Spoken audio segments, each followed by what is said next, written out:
Hi YouTube, Fedora here. I just wanted to make a video and let everybody know how I'm doing. It's not my weigh-in day or anything, but the last video I made, I was pretty down, so, sorry. Anyway, so I just wanted to make a video to kind of talk a little bit about my surgery experience and my normal everyday life, and how the two of them kind of intersect with each other, and what my personal experience is. And like Lessa Sarah was saying in one of her, I think it was her last video, that everyone's experience is individual, and it is. It really is. And educating yourself, getting all the information that you can, it's all good stuff, I'm someone that, I graduated from high school when I was 16, and I started college when I was 17, and I was in the nursing program. Only went halfway through before my dad got in a really bad accident, and I had to leave school to run his construction company. And so that was at 18 that I was running a construction company. And so I kind of have a eclectic background. And so as far as information and getting information and researching and all those type of things are kind of something that comes second nature to me, and so of course, I think most of us that are overweight, we're kind of those type of people, it's we've been kind of, I don't know, if you're someone that wasn't really a social butterfly, if you will, or a lot of us tend to be more bookish type of people, and so of course you've got all this information, but as far as my individual experience, I'm trying to get a good angle on this, and my bangs won't act right, and oof, I tell you, natural hair. This is my hair, my hair is natural, so it kind of does a lot of different things that, anyway, back to what I was saying, sorry. Yeah, so you can have all this information, but when it comes time for your surgery, you don't know how your body is going to react and how your emotions are going to be and how the people around you are going to be with it and how supportive or not they're going to be, and you just don't know. So it's really a day-by-day thing, and I think the best thing that I was told, I think it was my mom that said it to me. She said, it's a day-by-day thing, you've got to go into it open-minded. Like, don't think you've got this all in the bag. Like, okay, I've researched it, I've got all my ducks in a row, I know what's going to happen. And she said the only thing that you can really depend on is your determination to make it happen, to do what you have to do to make it happen. And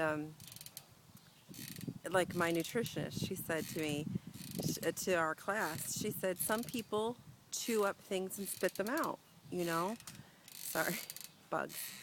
And she said because that helps them get past that chewing, really needing to chew something.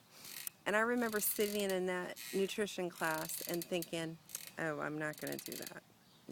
I mean, that'll be, as soon as I do that, then the next thing I know, I'm going to be trying to eat things that I shouldn't eat, But when I got into the situation and I realized, for me, I really sometimes have to chew and spit out things, and it's like, okay, so all of my opinions beforehand, are pretty much just opinions, until I'm in the situation itself, and then it's individual for me.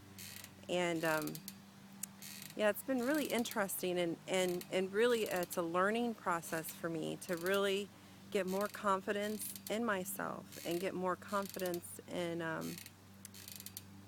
the choices I make in this decision, to just um, not be someone that is like swayed every few minutes by my emotions and by what this person says or that person says, and just to be confident that this decision was a good one, but it was a hard one. And this I can't talk. This decision is going to be my decision even on the days when I'm having a really hard time. And even on the days when I kind of feel a bit awful, that this decision is still going to be a good decision. So, back to my last weigh-in, my week 2 weigh-in, and how I was doing. My mother, she talked to me and she's like, "Well, what made it so difficult?" And I don't know. I was thinking, and I was going through all this stuff, and I had totally overlooked the fact that my 15-year-old daughter, our oldest daughter, has schizophrenia really bad. And it's her symptoms are uncontrolled. Most of her symptoms are uncontrolled by medicine. And she has early onset childhood schizophrenia. So we've been trying all kinds of meds since she was 9 years old. It's been very difficult. When we adopted her, we knew that there was some mental illness in her background, but you kind of hope for the best, as adoptive parents. And at the time, it was our only chance to be parents. We were told that I would never have children. So anyway, long story short, 7 pregnancies later, 5 live births, and our oldest daughter is adopted. And it's all been a blessing. But in any case, my mom was asking me, what is it that was so hard about week 2? And then I realized she's getting ready to come home this coming Friday, she's coming home. She's been in residential treatment for about 1 year and 4 months now. And this is the second time she's been in long-term treatment. And she's coming home Friday. And on my second week, she came home for 5 days as kind of like a practice run. And I was stressed. I was so stressed. I mean, my goodness, she's my baby and I love her, but she stresses me out. She's a 15-year-old in a woman's body with socially, because she also has fetal alcohol syndrome, so socially she's probably about a 7-year-old.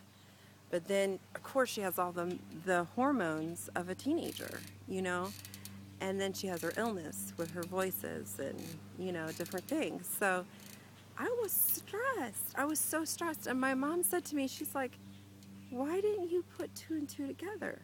Why did you just assume that you were just doing an awful job? You were feeling hungry and things were bad. You got to be conscious of what it is. What's really causing, sorry, my back's hurting. What's causing the problem? What's really making you feel the way that you're feeling, And for me, after thinking about it and talking to her and everything, I realized I've always been a stress eater. Besides having a big appetite my whole life, being a farm girl and working from sunup to sundown most of my life, you eat big hearty meals. That's how I grew up. But other than that, I've always been a stress eater, So as soon as the stress piles on, then I'll eat, or I'll want to eat. And really understanding that, not just getting so caught up in the emotion that I can't even understand what's going on. I thought, oh, this is such a good life lesson for me, because she's coming home this Friday and it's going to be stressful. You know, it's going to be stressful. So I'm going to do a part 2 because this is getting kind of long. So I'll be right back.